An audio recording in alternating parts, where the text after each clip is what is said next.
Ready. Well, welcome everyone to Forum 2100 and the inaugural talk on business and energy. This is David Gauci speaking from Lausanne, Switzerland, and on behalf of Dave Nagel and me, we are thrilled to have you join us in this first talk of the series that will continue at least for the year. And we are very grateful to have two special presenters today, Tito Jankowski and Matthew Eshed, co-founders of Impossible Labs in San Francisco, California. They are also going to talk about their new venture, Air Miners. Tito is a biomedical engineer and Matthew is a mechanical engineer. But both have had very interesting backgrounds, and I encourage you to go look at their website, Impossible Labs, to get a little bit more information about their backgrounds. So welcome to Tito and Matthew. And here's what we're going to be doing today in terms of our format. We're going to be turning the hosting over to Tito and Matthew to talk for about 18 minutes, actually no more than 18 minutes. After that, we'll take questions, and Tito and Matthew can engage in questions and answers with us. And right before the close of the session, I will give you some information on how to get the recording of this session if you want to go back and review it or send it on to friends. Also some information on our next talk, and we of course will be interested in feedback from you. So without further ado, I am now going to pass this over to Tito, who is going to give us a rundown on Air Miners.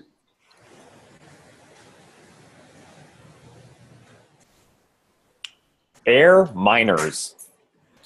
We were curious about climate change, and so we asked everybody around us in Silicon Valley what they were working on.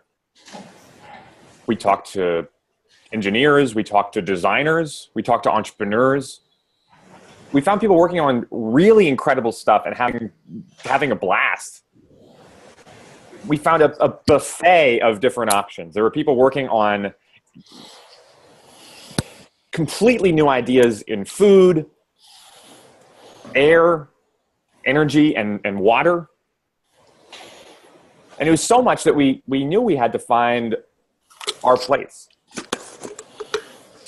What we learned was that carbon dioxide is the bottleneck.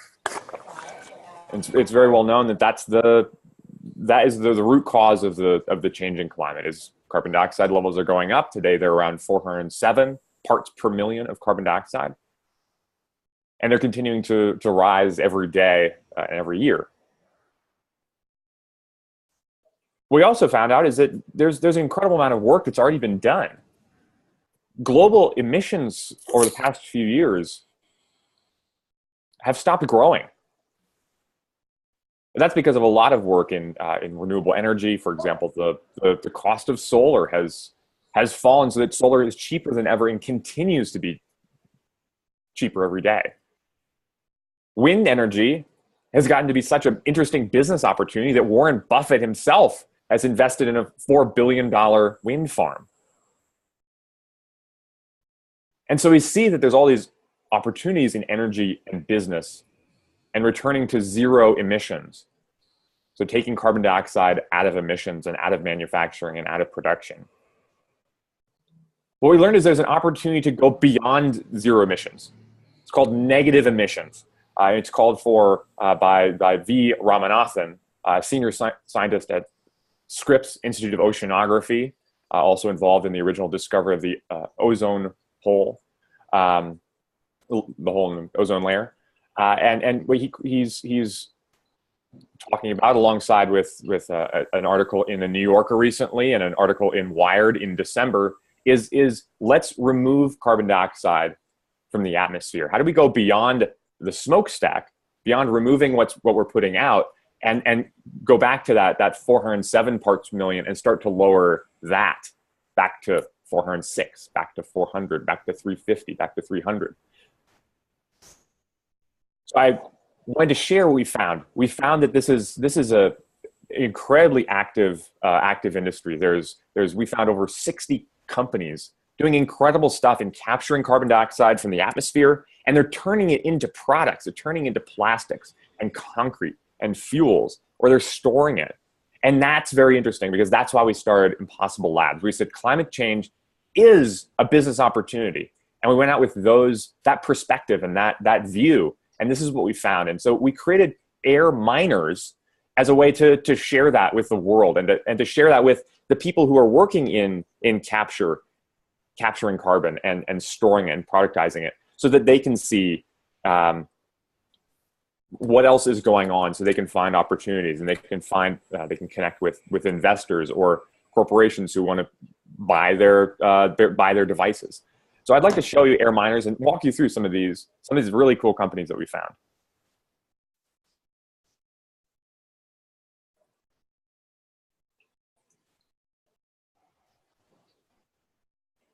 So this is the website Air Miners. As I said, there's companies in negative emissions are working on capture and sequestration or storage and products. And I'd like to show you a company in capture called Climeworks. And they've recently been profiled in the news a bunch. And they're working on, you'll get it when you see it. It's a giant array of fans basically that pulls carbon dioxide. It pulls air from the atmosphere through and extracts the carbon dioxide. And again, they're doing this with the mentality that captured carbon is a free material. It is something that we can turn into products. This is different than carbon dioxide being a bad thing and carbon dioxide being something we just need to get rid of. They're saying, how can we capture this carbon dioxide? It's free. What can we turn it into? So it's very exciting. They're a spin-out startup based in Switzerland. They have a growing team. They've raised money, and they've started on a partnership with Audi, for example, to work on Audi's emissions and create offsets. And they've also started a partnership with a company I'll talk a little bit about later called CarbFix that's working on storing carbon dioxide under the ground. So if you go back to air miners, there's many companies that are working in this area in terms of capturing carbon dioxide and trying to figure out what do we do with it that's valuable. One other one I wanted to show you that's changing the game a bit is called open nanocarbon. And what they're looking at is just a massive scale carbon dioxide removal. I mean, they're talking about solidifying carbon dioxide from the atmosphere and in a number of decades, removing enough carbon to return to 350 or 300 parts per million carbon dioxide. What's significant, in addition to the scale, is that it's open source. The thesis for open nanocarbon is this idea that we need a level playing field of intellectual property, a level playing field of understanding that this is an issue, a level playing field that this is valuable, free material that we can pull out and turn into something more useful, whether that's carbon, new materials, or new fuels. And so that's the capture. Again, it's coming from this perspective that if we capture carbon dioxide, we can do something useful with it. So I want to show you sequestration as well. So this is moving into, now we've got the carbon dioxide. What do we do with it? I had mentioned CarbFix earlier. They're based in Iceland, and they are a collaborative research installation, removing carbon dioxide from a geothermal plant and injecting it underground into basalt rocks so the carbon dioxide is stored there permanently. I think this is a good example because it shares kind of the storage mentality of carbon dioxide. Let's capture carbon dioxide and then store it away. To make it even more of a business opportunity is a company called Biocarbon Engineering. Biocarbon Engineering is they've designed a drone system that can plant trees to remove carbon dioxide. They can plant trees at 1/100th of the current cost. Their business model right now is focused on environmental remediation for mining sites. And so they're pulling carbon dioxide out of the atmosphere, in a big way because mining operations need to reforest an area, and they have to pay a lot to do it. To reforest an area that's been torn up, that's unsafe for somebody to walk through and plant trees, biocarbon engineering comes in. They say, no problem, we've got a drone that can drop these seed pods and plant trees for a fraction of the cost, 2 orders of magnitude less. And that's something that caught our attention because that's again this new idea that removing carbon dioxide can be something that we do as an opportunity. And then there's products, more products like concrete, new materials. I mean, there's many different companies that you can look at on air miners. One I wanted to start off with is called Mango Materials, and they're based in San Francisco, somewhere nearby. And what they're working on, they've got a great diagram that really makes the point. It's that carbon dioxide is it's this free material. It's this opportunity. They're specifically talking about methane gas in this diagram. But what they're turning it into is biopolymers. They're turning it into plastics. And that's exciting because, again, it's this idea that excess carbon dioxide is an opportunity, a business opportunity.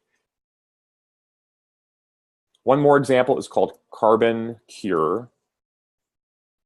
They've just launched 25 new concrete plants in partnership with Thomas, a large building materials company. And so what they're saying is, let's remove carbon dioxide from the atmosphere, let's capture it, and let's turn it into concrete. Maybe someday they can make concrete that's even less expensive than concrete that's mined, freshly mined.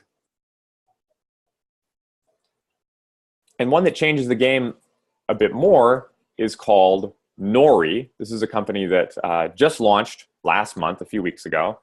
And they're really at the front of the curve because what they're integrating blockchain technology to create a carbon removal market. What's powerful about this is the scale. They're not waiting around for somebody else to create a market. They're going out and saying, we need carbon removal. We have the tools, we have the software. Blockchain is open source. Anybody can download it and create their own blockchain. Nori is creating a blockchain for tracking carbon removal and to create an exchange in a market that's global. And so at all levels, we see that there's very new thinking going on around carbon dioxide, and that carbon dioxide is this opportunity for entrepreneurs and scientists.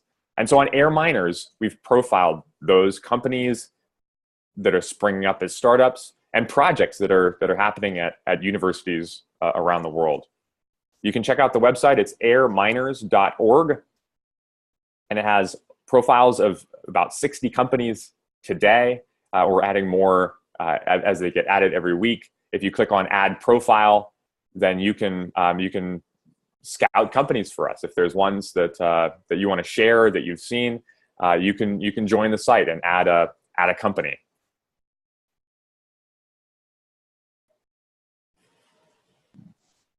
Well, Tito, thank you very much. Certainly. This is quite interesting. We have a few questions for you that are bubbling up from the audience.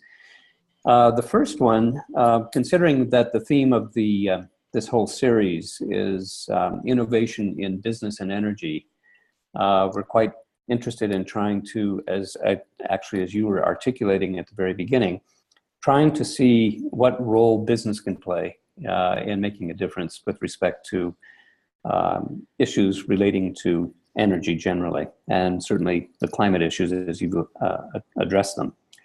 But a big question here is, from a business point of view, how does all of this or any of this work if we're somewhat unclear about setting a price for carbon? That's a great question. I think my partner Matthew Eshed will have a good answer for that one.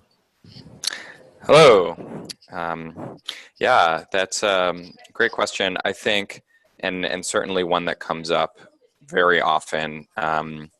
We're using the language that we're using has been used since the 90s and since really going back into the mid 20th century when greenhouse gas emissions were first identified as a real problem.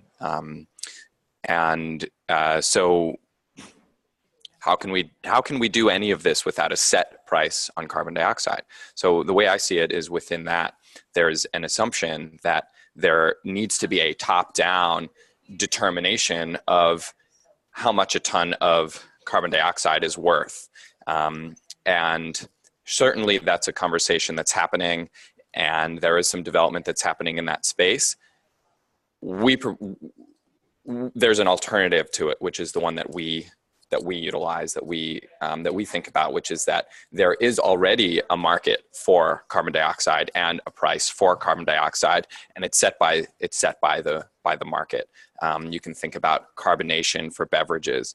That comes from the production of ethylene. It's a byproduct, and it's about $15 a ton. So the change in thinking is that CO2 from the atmosphere becomes a way to get CO2 and put it into that market. It's not about cap and trade. It's about simply that it's valuable material that's widely available, and the company, the endeavor that can extract it from the atmosphere for the lowest cost will be able to introduce it into the market. Well, I think it's very interesting the typology that you have. You've broken this into three pieces: capture, sequestration, and products. So I can certainly see it from the point of view of products, but if you are simply thinking about capture or even sequestration, how assured can we be that there actually is going to be a prevailing price for carbon, or carbon dioxide even, under each of those three applications? What do you mean when you say a prevailing price? Can you explain a little a uniform price, let's say? Are all the markets, is there going to be differentiation with respect to the pricing of carbon or carbon dioxide?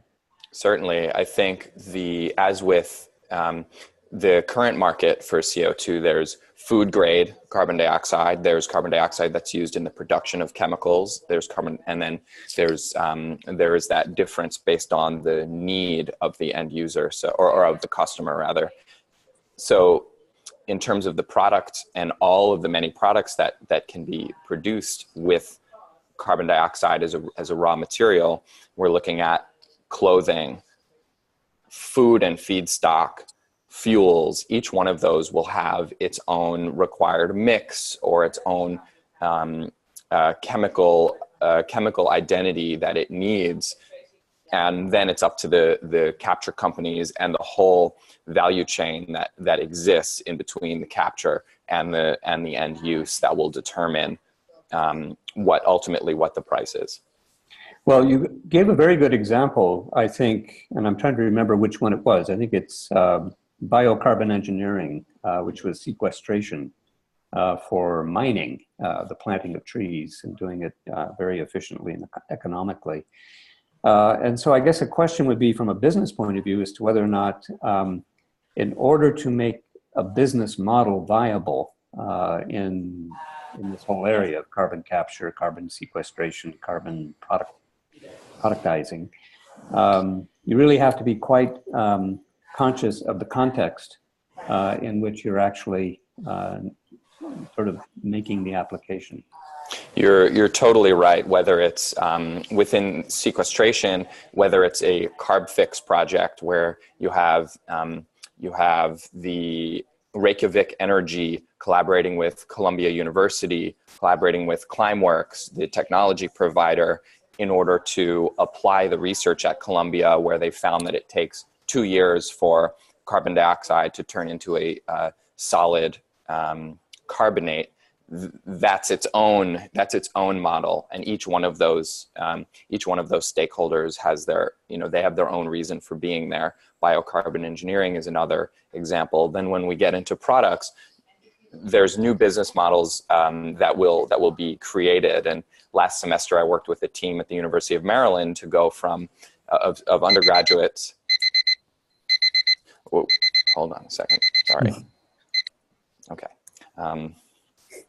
To go from knowing nothing about carbon markets to creating a business model for a business that uses atmospheric carbon dioxide to create fuels. And Okay. what we identified is that business needs to say, we make fuels from atmospheric carbon dioxide, and that's how we market our product. Okay. Two other quick questions here. One a little bit far out, but we do know, and as Tito sort of led us into this, I think we do understand that there's compelling evidence that the climate issues and CO2 in the atmosphere in high concentrations has been associated with human activity, particularly since the Industrial Revolution. If we unleash all this entrepreneurial activity in carbon capture, carbon sequestration, and carbon productizing, is it possible that we could actually go too far and create the other problem, that we extract too much carbon out of the atmosphere? In other words, what are we going to do if there are some unintended consequences? That's a wonderful question. Tito, can I take it? Yeah, sure. Okay. So yeah, I think it's an unavoidable question, and there is a debate about what the ideal steady state is, and is there even a steady state? The way I see it is that we're working to restore balance. We're working to restore respiration of Earth itself. We have exhaled carbon dioxide into the atmosphere through industry, through the burning of fossil fuels. We've simultaneously degraded the land so that now the Earth we've degraded its ability to naturally sequester, to inhale. And so we think about planting seeds. Through planting as many seeds as we can plant, seeds of thought, we will then introduce this restored balance of how industry and how human activity can continue in a way that's prosperous for people and also healthy for the planet. Okay, thank you. Now to air miners, just for a moment. Can you tell us a little bit where you guys see yourselves fitting in the value chain? What's your business model? How are you going to sustain yourselves? Are you a nonprofit? Yeah, Impossible Labs and Air Miners, we created as a for-profit company. We had thought about nonprofit or for-profit. We had talked to different advisors, and people who even pulled off hybrids. And ultimately, climate change is a business opportunity, and Impossible Labs, therefore, is formed as a for-profit company. Our focus with Air Miners is to go after creating, helping to make the market for this. Right now, we see the start of specialization. I think 5 years ago or so, a lot of the companies that we saw were, they were trying to do everything. They're trying to do full stack. When the pieces didn't exist, we don't yet have the Intel of carbon removal. We don't yet have the Samsung of carbon removal. We don't yet have the Microsoft of carbon removal. But we have, for a while, companies were trying to be the Apple. It's really hard to be Apple when you don't have an Intel, a Samsung, to provide components and modules. So we see our role as helping to engineer and pilot these technologies in partnership with corporations, in partnership with cities, multinationals like the World Bank. That is our role, is to modularize and create the market by helping to push along the Intel, helping to push along the Samsung, helping to push along the Microsoft, and help develop those companies. We've raised a seed round to pursue this, and we've been working on this for the past year and a half.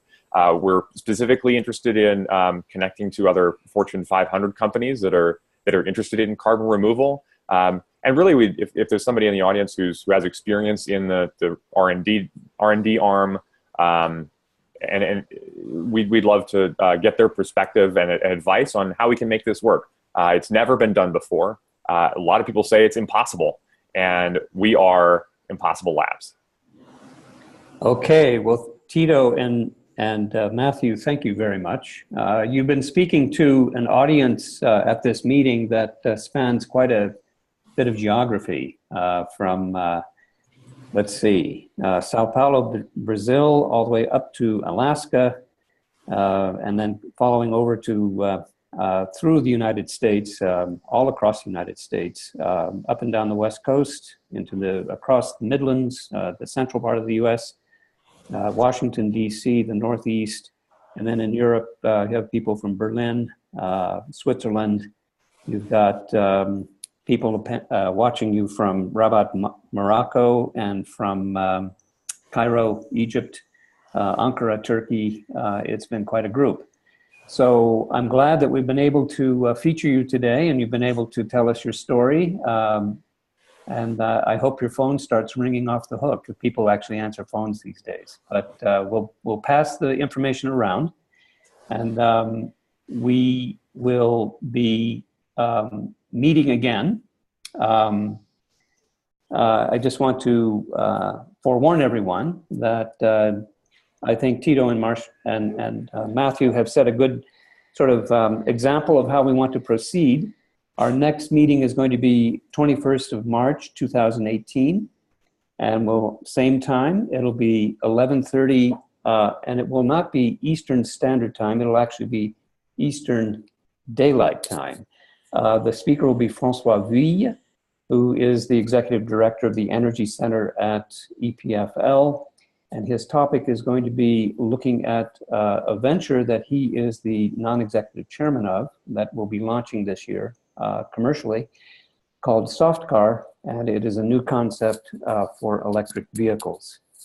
So please be looking for emails that will be going out to the distribution list for all the audience and for any of your friends. This will give you information as to how to reach the recorded session if you would like to review it. And please do send back to either Dave Nagel or me or both of us. We'll have our email addresses again in the email that we send out to you.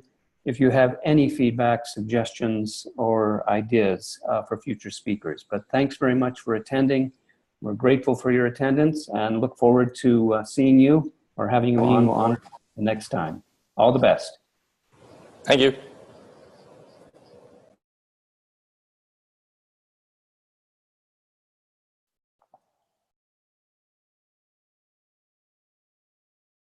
Okay, can you hear me? Well, looks like we're still recording. No, I think we stopped. Oh, Tito, you have to stop it.